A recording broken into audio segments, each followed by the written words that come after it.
말씀은 사무엘상 17장 거진 다 말씀인데 제가 4절에서 11절까지만 봉독합니다. 블레셋 사람의 진에서 싸움을 도두는 자가 왔는데 그 이름은 골리앗이요 가드 사람이라. 그 신장은 6규빗 한 뼘이요 머리에는 노투구를 썼고 몸에는 어린 갑을 입었으니 그 갑옷의 중수가 놋 5,000세겔이며 그 다리에는 놋 견갑을 쳤고 어깨 사이에는 놋 단창을 메었으니 그 창자루는 배틀째 같고 창날은 절 600세겔이며 방패에 든 자는 앞서 행하더라. 그가 서서 이스라엘 군대를 향하여 외쳐가로되 너희가 어찌하여 나와서 항우를 벌였느냐. 나는 블레셋 사람이 아니며 너희는 사울의 신복이 아니냐. 너희는 한 사람을 택하여 내게로 내려 보내라. 그가 능히 싸워서 나를 죽이면 우리가 너희의 종이 되겠고 만일 내가 이겨 그를 죽이면 너희가 우리의 종이 되어 우리를 섬길 것이니라. 그 블레셋 사람이 또 가로되 내가 오늘날 이스라엘의 군대를 모욕하였으니 사람을 보내어 나로 더불어 싸우게 하라 한지라. 사울과 온 이스라엘이 블레셋 사람의 이 말을 듣고 놀라 크게 두려워하니라. 하면 여기까지 봉독했습니다. 할렐루야. 아름다운 주일입니다. 이 아침에 하나님을 알고 또 우리를 알아 바른 믿음으로 하나님을 의지하는 저와 우리 모두가 되기를 간절히 축복합니다. 오늘 본문 17장은요, 전쟁은 하나님께 속한 것이라고 하는 다윗의 담대한 고백이 있는 말씀입니다. 우리의 삶은요, 전부 다 피 터지는 전쟁과도 같습니다. 그렇죠? 그러나 우리의 이 모든 전쟁이 뭐예요? 하나님께 속했다는 거예요.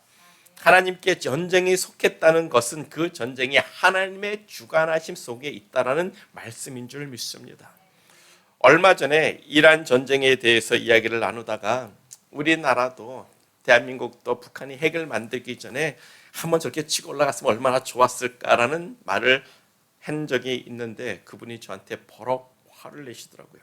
그래서 사람이 죽으면, 그래서 그 사람들이 예수님을 모르고 죽으면 어떡하냐고 저한테 소리를 지르는데 깜짝 놀랐어요. 근데 그 말에 저 또한 놀랐습니다. 빨랫줄에 앉은 참새도 하나님의 허락하심 없이는 떨어짐이 없다라고 이야기를 했습니다. 누가 하신 말씀이죠? 예수님이 하신 말씀이요. 인간사 중에 수많은 전쟁이 하나님의 허락하심 없이 일어난 적이 있었을까요? 수많은 사람이 전쟁에서 목숨을 잃어버리는데 참새 한 마리도 하나님의 허락 없이는 떨어지지 않는다고 했는데 그런 전쟁을 통해서 수많은 사람이 죽는 그 일이 하나님의 허락하심이 없었을까? 참새 한 마리가 죽는 것도 하나님의 허락하심이 필요한데 하물며 사람이랴. 전쟁은 하나님께 속했고 하나님이 주관하시고 하나님의 허락 없이는 그 전쟁은 일어나지 않습니다. 맞습니다. 전쟁은 참혹한 일이에요. 전쟁이 일어나면 안 됩니다. 그와 마찬가지로 우리 병들면 괴롭습니다. 병들면 안 돼요. 우리 사업이 망하면 괴롭습니다. 우리 집안이 무너져요. 우리는 원하지 않지만 근데 그런 일들이 우리의 삶 속에서 일어나고 있습니다. 그런 고난과 순환을 통해서 우리를 단련하시는 하나님이 되시고 그런 우리가 원하지는 않지만 그런 전쟁을 통해서도 하나님은 하나님의 계획된 뜻을 이루시는 하나님이라고 저는 믿습니다. 그래서 다윗이 말하는 거예요. 전쟁은 하나님께 속했다고요. 우리가 부인하고 싶지만 전쟁은 하나님께 속한 하나님의 일입니다. 하나님의 허락 없이는 전쟁은 일어나지 않습니다. 사람이 전쟁을 하겠다고 한들 전쟁이 일어나는 것이 아니고 사람이 전쟁은 일어나지 말아야 한다고 해도 전쟁이 안 일어나는 것이 아니란 말이에요. 전쟁은 하나님께 속했다라는 이 다윗의 고백은 하나님께서 전쟁을 주관하시고 우리의 삶도 주관하시고 우리의 인생을 주관하시니까 바로 하나님이라는 다윗의 고백인 줄 믿습니다. 그 하나님께 우리는 우리의 인생을 맡기는 거예요. 살든 죽든 그 하나님께 우리의 인생을 맡기고 사는 것이 신앙이라고 믿습니다. 그 믿음 안에 승리가 있는 줄 믿습니다. 이 세상을 바라보는 눈을 우리가 인간적으로 인본적으로 생각하지 말고 하나님을 생각하고 하나님의 주관하심 속에 있음을 우리가 믿고 하나님을 의지하는 신앙인들 되기를 간절히 축복합니다. 그것이 오늘 본문의 말씀이라고 생각을 해요. 우리가 잘 알고 있는 골리앗과 다윗의 전쟁 이야기입니다. 그래서 첫 번째로 생각해 볼 것이 골리앗이에요. 골리앗. 본문 4절에 이렇게 말합니다. 블레셋 사람의 진영에서 싸움을 도두는 자가 왔는데 그의 이름은 골리앗이요 가드 사람이라고 합니다. 키가 6규빗하고도 한 뼘이 더 된다라고 이야기를 하고 있어요. 이 골리앗은 아낙 자손입니다. 출애굽 당시에 가데스 바네아에서 모세가 10명의 정탐꾼을 가나안 땅으로 보냈어요. 그리고 그들이 돌아와서 보고하기를 가나안 사람은 키가 장대하여 우리는 그들에 비하면 메뚜기 같다고 했던 그 족속입니다. 지금으로 치면 이 골리앗의 키가 거진 3m에 가까운 장신이에요. 3m나 되는 사람입니다. 힘은 천하장사예요. 자기 몸에 두른 갑옷만 125파운드가 됩니다. 거기다가 투구와 다리에 묶은 놋 견갑까지 합치면 그 몸에 달고 있는 그 갑옷의 무게가 176파운드가 되는 거예요. 그러니까 골리앗은 저를 등에다 업고 저를 등에 허리에다 두르고 전쟁을 하고 있는 엄청난 힘을 가진 사람이라는 거예요. 거기에 놋 단창도 있습니다. 손에는 창을 들었는데 그 창 앞에 끝에 있는 철의 무게가 15파운드라고 이야기를 하고 있어요. 엄청나게 무거운 무기를 들고 싸우는 거인이에요. 거인. 한 번도 싸움에서 져본 적이 없는 블레셋 군사라고 이야기를 합니다. 옛날 전쟁은요, 전쟁하기에 앞서서 전쟁의 사기를 돋우는 군사들이 있었어요. 그래서 전쟁을 하기 전에 대치하고 있는 상황에서 각각 한 사람씩 장군을 보내가지고 싸움 잘하는 사람을 보내가지고 맞대결을 시키는 것을 우리는 영화나 그런 데서 볼 수가 있습니다. 그래서 그 싸움에서 이기면 기선을 잡는 것이고 지면 군사들이 사기가 떨어지는 거예요. 바로 골리앗이 그런 싸움을 하는 사람이었다라고 이야기를 하는 겁니다. 맨 앞에 서가지고 1대1로 싸우면서 야 우리는 이렇게 강해라고 그걸 보여주는 사람이에요.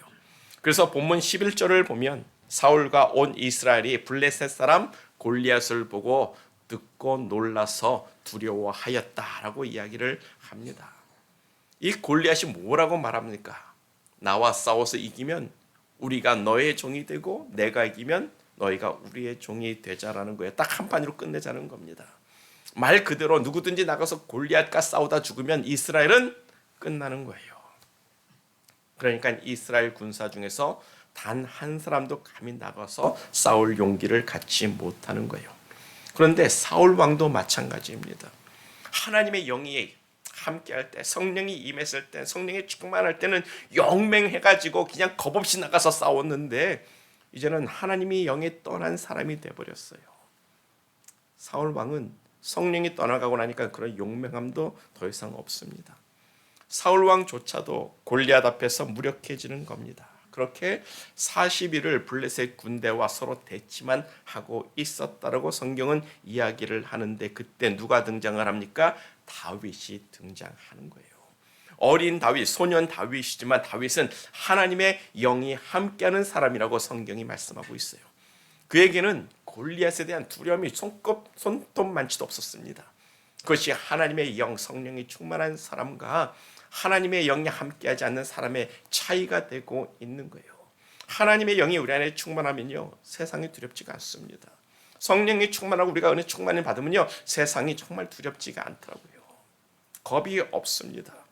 그러나 하나님의 영이 우리와 함께하지 아니하고 하나님의 영의 충만함을 잃어버리면 우리는 두려움에 무너지게 되는 거예요. 하나님의 영이 함께하는 사람은 하나님을 두려워하고 하나님의 영이 함께하지 않는 사람은 사람을 두려워합니다.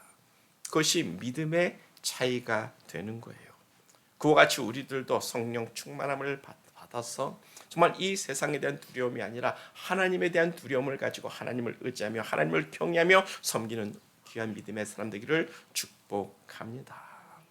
우리들도 성령에 붙들려 살아야 되는 거예요. 그래야 우리가 영적인 용맹함을 가지고 정말 우리가 다윗과 같은 믿음의 삶을 살게 되는 줄 믿습니다. 우리가 사울 왕이 되지 맙시다. 우리가 다윗이 되기를 축복합니다. 그래서 사도 바울이 우리에게 말씀하는 거예요. 너희가 성령 충만을 받으라. 이것이 하나님의 뜻이라고 이야기를 해주고 있는 거예요. 우리가 성령 충만을 받으면 우리의 삶에 자신감이 생깁니다. 그래서 예수님께서 말씀하기를 승천하시면서 하늘로 올라가시면서 우리에게 말씀하시기를 너희가 성령을 받고 권능이 임하면 너희가 내 증인이 되리라. 놀라운 말씀을 사도행전 1장 8절에서 주시고 있는 거예요. 예수의 증인이 된다는 삶이 뭡니까? 죽는다는 의미예요. 예수의 증인이 된다는 것은 핍박과 고난과 순교까지라도 받아 죽는다는 의미일진데 이 성령이 없이는 아무것도 할 수가 없는 거예요. 그 성령이 없이는 우리는 인간적인 생각으로 하나님의 일을 하게 되는 겁니다. 그래서 우리가 7월에 단기 선교를 가는데 우리 모든 팀원들이 성령 충만을 받기 위해서 기도해야 되는 거예요. 우리가 성령 충만 받기 위해서 어떻게 해야 됩니까? 하나님을 찬양하십시오. 시와 새 노래로 찬미하십시오. 우리가 하나님을 찬양하고 하나님께 경배하며 하나님을 노래할 때 성령이 우리에게 임재하실 줄 믿습니다. 오직 기도와 찬양 말고는 우리가 성령 충만 받을 길이 없다라는 거예요. 영적인 것은 우리가 영적으로 받아야 됩니다. 기도하고 찬양하고 하나님을 높일 때 성령 충만이 우리에게 임할진데 단기 선교가는 우리 성도님들이 준비해야 될 첫 번째 일이 되는 것이 바로 기도와 찬양과 경배, 하나님을 예배하는 자리에 서야 할 줄 믿습니다. 우리의 힘으로는요 아무것도 할 수가 없어요. 그래서 우리는 성령의 도우심을 구하고 성령 충만을 받고자 기도해야 되는데 누가복음 11장은 말합니다. 구하고 찾으고 두들겨라. 그게 우리가 필요한 것들, 돈을 찾고 물질을 찾고 그런 게 아니에요. 성령을 주시지 아니하겠느냐. 성령을 구하고 찾고 두들기라고 우리에게 말씀해 주고 있는 겁니다. 그렇게 기도하는 것이 에베소서 5장 17절에서 18절 우리가 읽었던 우리가 이해해야 하는 하나님의 뜻이에요. 우리가 기도하고 말씀 보고 찬양하고 하나님을 구할 때 성령 주시겠다는 것이 하나님의 뜻이란 말입니다. 그렇게 우리가 성령에 충만할 때 저 골리앗 같은 크고 두려운 어떤 삶의 어떤 존재를 만나도 우리는 담대하게 여호와의 이름을 선포하고 나가 싸워 승리할 수가 있다라는 거예요. 그래서 우리가 구할 것은 뭐라고요? 성령입니다. 성령 충만을 구해야 되는 거예요. 성령 충만을 받아 하나님을 아는 자가 되어서 용맹하게 우리의 삶에서 승리할 수 있는, 싸워 승리할 수 있는 우리 모두가 되기를 축복합니다. 그래서 우리가 한 주 동안 묵상할 말씀이죠. 다니엘서 11장 32절 후반절을 보면 이렇게 말씀하고 있습니다. 오직 자기의 하나님을 아는 백성은 강하여 용맹을 떨치리라. 아멘. 오직입니다. 오직 하나님을 아는 자가 강하여 용맹을 떨치는데 우리가 성령 충만을 받을 때 하나님을 알게 되는 거예요. 성령은 하나님의 마음 깊은 것까지라도 통찰하시는 하나님이라고 했어요.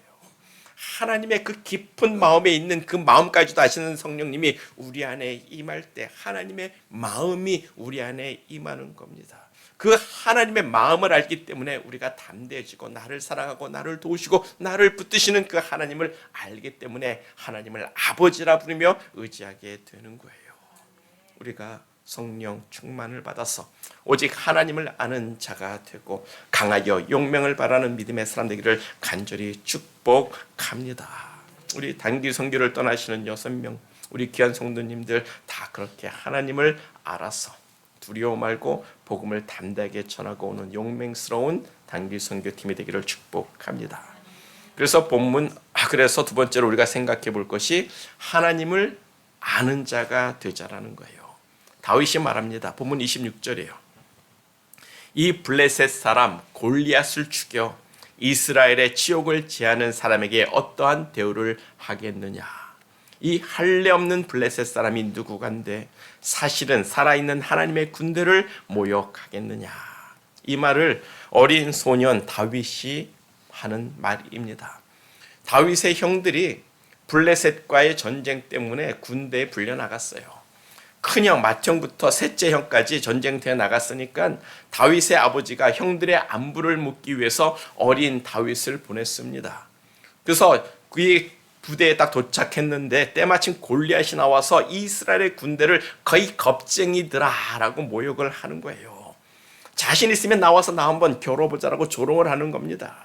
그때 모든 이스라엘의 군대는 골리앗이 두려워해서 도망갔다라고 이야기를 하는데 이 어린 다윗은 아니에요. 도리어 그 골리앗의 그 말 때문에 정신이 그냥 번쩍 들고 있는 모습을 우리는 볼 수가 있습니다. 아니 할례도 없는 이 블레셋 사람이 누구간데 감히 살아계시는 하나님의 군대를 모욕하느냐. 그 말에 어린 소년이 그냥 귀가 번쩍 열리고 눈이 활짝 열리면서 저까짓 게 뭔데 지금 우리 하나님의 군대를, 하나님의 백성을 조롱하고 있는 거야 라고 이야기를 하고 있습니다. 하나님의 백성인 이스라엘의 군대를 모욕한다는 것은 곧 만군의 여호와이신 하나님을 모욕하는 것이라고 다윗은 생각해서 분해가지고 말하는 건데, 그러면 이 다윗의 말을 들은 이 이스라엘의 군사들은 기분이 어땠을까요? 다윗의 말대로라면 사실은 하나님의 군대가 지금 골리앗에게 바짝 쫄아서 두려워하고 도망을 갔다라고 하는 건데, 이 다윗의 이 말을 들은 이스라엘의 군대는 자존심이 상할 겁니다. 그렇죠? 그래서 다윗의 형 엘리압이 말합니다. 본문 28절이에요. 나는 너의 교만과 너의 마음의 완악함을 아노라. 네가 전쟁을 구경하러 왔도다. 때로는 성령 충만해서 믿음으로 담대하게 선포하는 그런 신앙인들이 다른 신앙인들이 볼 때, 그런 성령 충만하지 못한 다른 신앙인들이 볼 때 너만 하나님을 믿냐, 너만 하나님을 잘 믿는 것처럼 보이고자 하는 거냐라고 교만하다고 말하고 완고하고 완악하다고 비판도 받게 되는 거예요. 나는 네만 못해서 너만 못해서 이러고 있는 줄 아느냐, 그런 의미가 되는 건데, 다윗은 늘 이렇게 성령 충만함을 받고 담대한 믿음으로 하나님을 의지하고 살았단 말이에요. 그러나 하나님을 온전하게 의지하지 못했던 그 형들은요, 성령의 충만함을 받지 못했던 그 형들에게는요, 그런 하나님을 담대하게 의지하고 행동하는 이 어린 소년 다윗이 눈에 가시처럼 보였다라는 것을 생각해 볼 수가 있는 거예요. 그럼에도 다윗은 형의 말에 위축되지 않았어요. 형의 그 말에 위축돼 가지고 자신의 믿음을 포기하거나 아유 내가 가만히 있어야지라고 뒤로 물러서지 않았습니다. 다윗의 큰형을 생각해 보면요, 형제가 8인데 막내가 다윗입니다. 8형제가 각기 2년씩의 터울이 있었다라고 치면 다윗과 큰형은 18살 차이가 나는 거예요. 아주 큰 형님입니다. 그 당시에는 아마도 아버지 뻘이 되었을 거라는 생각을 가져볼 수가 있는 거예요. 일찍 장가를 가니까. 그런 아버지 뻘이 되는 큰 형이 다윗을 책망하는데도 다윗은 조금 더 형의 말에 개의치 않았어요. 자신 있게 자신의 믿음을 선포하고 사울 왕에 가가지고 내가 싸우겠다라고 그냥 나서버리는 겁니다. 그것이 믿음의 능력이에요. 하나님을 경험하고 하나님을 아는 자의 담대함이 되는 겁니다.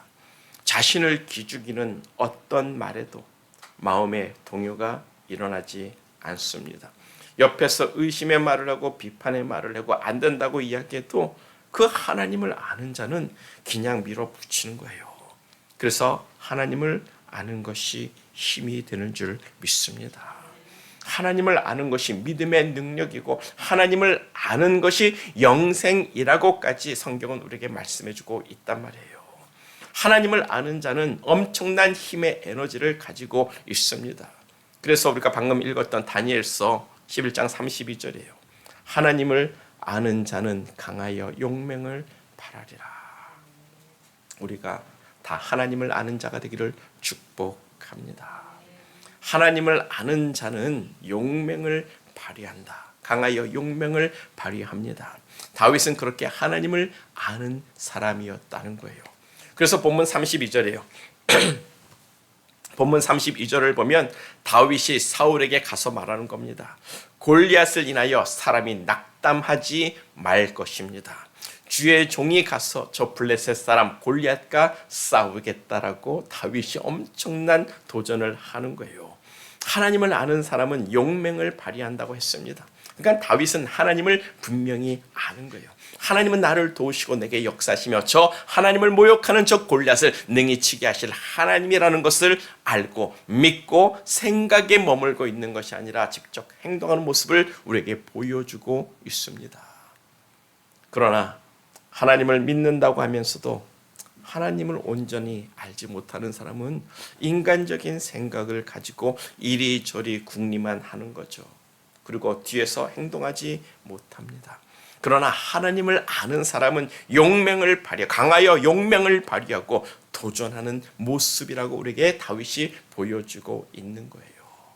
우리가 그렇게 하나님을 아는 사람들이 되기를 축복합니다. 믿음의 용맹스러움을 가진 사람들이 되기를 축복합니다. 그러면 우리가 어떻게 하나님을 알 수가 있는 거예요? 성경 공부를 통해서 우리가 하나님을 안다. 네, 맞습니다. 성경 공부를 통해서도 우리가 하나님을 알지만 지식적으로 아는 거잖아요. 먼저 우리가 성령 충만을 받아서 하나님의 마음을 알고 그 다음에 우리가 그 하나님을 알게 되면 영적인 도전을 갖는 거예요. 우리가 그 하나님을 알므로 영적인 도전을 갖고 순종해서 하나님을 경험함으로 그 하나님이 어떠한 하나님이 되심을 우리가 알게 되는 겁니다. 처음 우리 아들이 6살 됐을 때 수영 레슨을 가르쳐 주는데 조지 메이슨에 가서 수영 코치를 만났는데 첫날에 그 다이빙 하는 수영장에다가 그냥 애들을 들어가라고 말이야 던져버리더라고요. 옆에서 보는 부모로서 가슴이 막 더더더더더 떨었는데 거기서 애들이 발버둥 치면서 살아남으려고 발버둥 치니까는 거기서 가르쳐줘요. 다리를 어떻게 해라, 손을 어떻게 해라 가르쳐주니까 애들이 그 자리에서 떠버리더라고요. 그냥 떠가지고 계속 거기서 수영을 하니까 애들이 이렇게 깊은 데서도 물에 빠지지 않네라고 아니까 애들이 안 나와요. 그 다음부터는 수영장 가면 얕은 데 안 갑니다. 깊은 데 붕붕 넘어 빠져서 깊은 데서 놀지. 물에 빠지면 죽지 않는다. 내가 물에 들어가도 떠 있는다라는 것을 알게 되니까 애들이 그 깊은 물을 두려워하지 않더라고요. 그것처럼 우리도 하나님을 경험해 봐야 하나님을 아는 거예요. 하나님을 경험하고 하나님을 아는 사람은 세상이 두렵지 않습니다.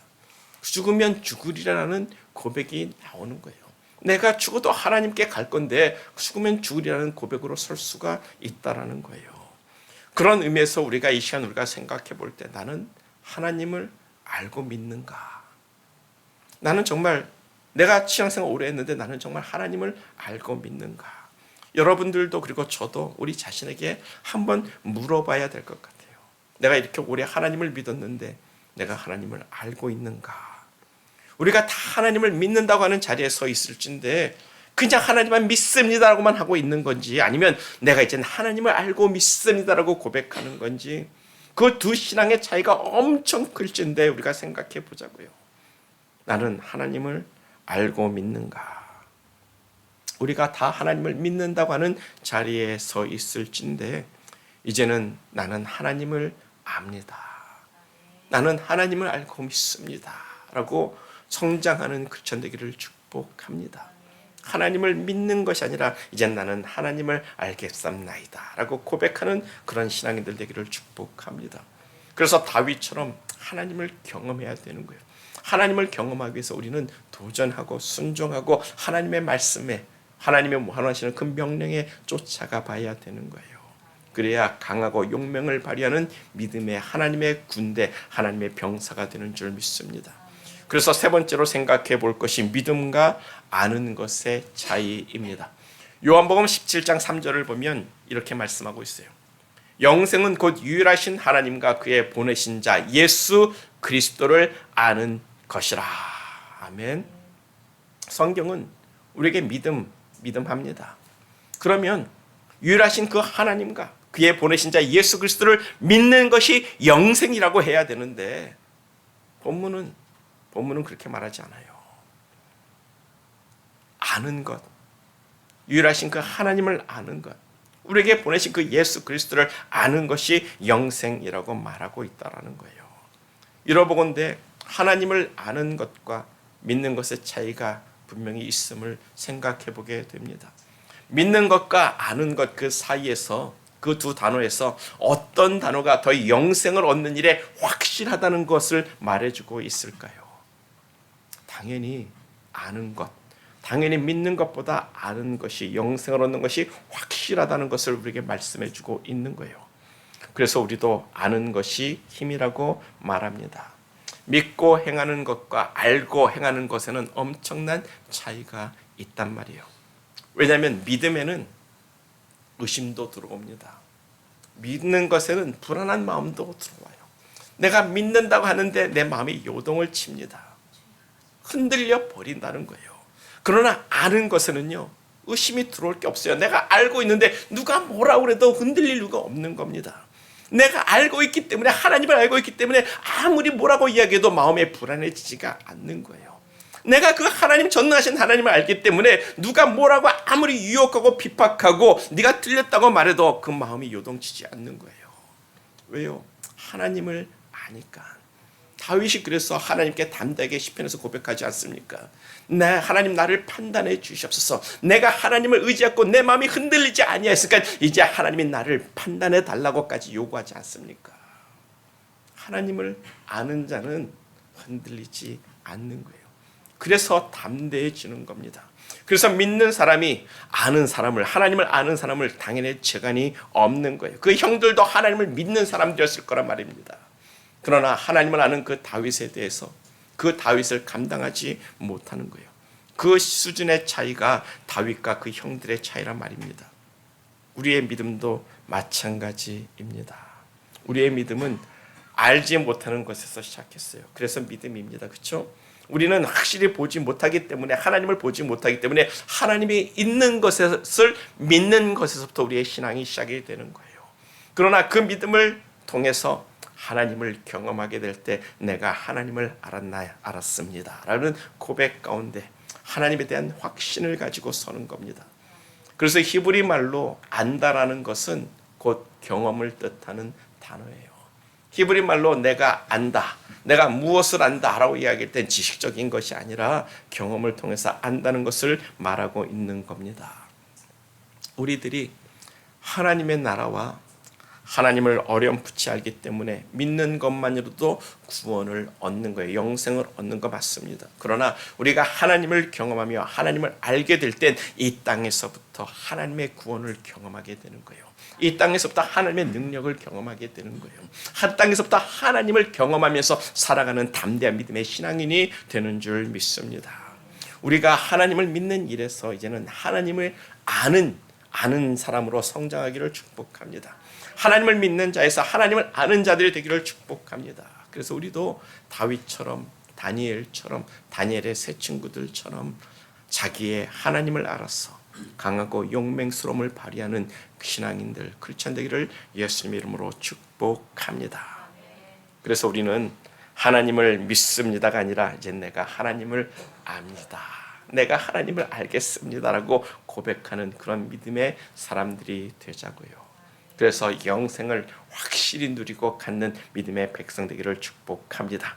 영생은 곧 유일하신 하나님을 알고 그의 보내신 자 예수를 아는 겁니다. 아멘. 하나님을 아는 것이 구원의 클라이막스, 그냥 최상급에 있는 것을 보여주고 있는 거예요. 우리가 믿음으로 시작했지만 하나님을 아는 데서 우리의 끝을 볼 수 있기를 간절히 축복합니다. 그래서 다윗의 믿음을 볼진데 다윗도 하나님을 믿었고 하나님을 의지하는 소년 맞습니다. 그 소년이 하나님의 기름 부음을 받았어요. 하나님이 그 마음의 중심을 보시고 하나님을 향한 그 마음을 보시고 기름 부음을 주었습니다. 이스라엘의 왕이 될 것을 예견하셨고 준비하셨어요. 성령을 받음으로 그가 새 사람이 되었습니다. 그리고 다윗은 그 하나님을 의지함으로, 하나님을 믿고 도전함으로 하나님을 경험하면서 살아왔다는 거예요. 그래서 본문 34절과 35절의 말씀입니다. 다윗이 양을 칠 때에 사자나, 그 사자가 얼마나 무섭습니까? 그 붉은 곰이 와서 양을 잡아가서 먹겠다고 확 잡아가면 다윗이 오매 무서워 뒤로 몰아가는 게 아니라 쫓아가서 곰과 사자를 쳤고 뺏어오는데 자기한테 달려들라고 하면 그 수염을 붙들고 쳐 죽였다라고 이야기를 하고 있는 거예요. 얼마나 놀라운 말을 하고 있습니까? 그렇게 자신이 하나님을 경험했다는 거예요. 왜? 하나님께서 기름 부은 자, 성령의 충만을 준 자, 너는 이스라엘의 왕이 될 거라고 했으니까 다윗은 거기서 죽으면 안 되는 거예요. 다윗은 죽을 수가 없는 겁니다. 하나님이 자기를 지켜주신다는 것을 믿었으니까 사자도 쫓아가 가지고 그 양새끼를 빼앗아 왔다라는 거예요. 그렇게 하나님을 경험하고 나니까 본문 37절입니다. 또 다윗이 이르되 여호와께서 나를 사자나 곰의 발톱에서 건져내셨은즉 나를 이 블레셋 사람의 손에서도 건져내시리라. 하나님을 경험한 그 하나님을 아는 믿음의 고백이 되고 있습니다. 다윗은 자신을 구원하신 하나님을 알았어요. 그 하나님을 알았기 때문에 골리앗도 두렵지 않다라고 말씀합니다. 하나님이 그에게서도 또한 나를 구원하실 거라는 믿음의 고백을 가지고 달려가고 있는 거예요. 자기의 하나님을 아는 백성은 이렇게 용맹을 떨친다고 성경은 말씀합니다. 그래서 우리가 이제 하나님을 믿는 자에서 하나님을 아는 자가 되기를 축복합니다. 하나님을 아는 것이 믿는 것보다 더 큰 능력을 갖는 것이요 우리의 영생까지도 얻는 길이라고 축복하고 있는 거예요. 그래서 우리는 하나님을 알자. 우리가 힘써 하나님을 알기를 축복합니다. 하나님을 알기 위해서 우리의 삶을 하나님께 맡깁시다. 하나님께 우리의 삶을 맡기자고요. 맡겨봐야 하나님의 역사심을 아는 거예요. 하나님을 알기 위해서 우리가 영적인 도전을 가지고 순종해 보자고요. 하나님이 우리에게 어떤 일을 행하시는지 경험해봐야 그 하나님을 아는 거예요. 우리의 믿음의 도전을 통해서 우리에게 역사하시는 하나님을 우리가 온전히 알게 되는 줄을 믿습니다. 그때 비로소 용맹을 바라고 강한 믿음의 군사로 우리가 성장하게 되는 줄 믿습니다. 하나님을 알아 믿음의 능력을 가진 믿음의 능력을 행하는 저와 우리 모두가 되기를 축복합니다. 다 같이 기도하겠어요. 기도할 때 나도 하나님을 알고 싶습니다. 어렴풋이 믿는 것이 아니라 나도 하나님을 알고 믿고 싶습니다. 내 삶에 믿음의 도전을 가지게 하여 주시옵소서. 우리와 함께 하시는 하나님을 경험하게 하옵소서. 나도 다윗처럼 담대한 믿음으로 살고 싶다고 하나님을 아는 자가 되게 해달라고 다 같이 기도하는 이 시간 되기를 축복합니다. 다 같이 기도하겠습니다.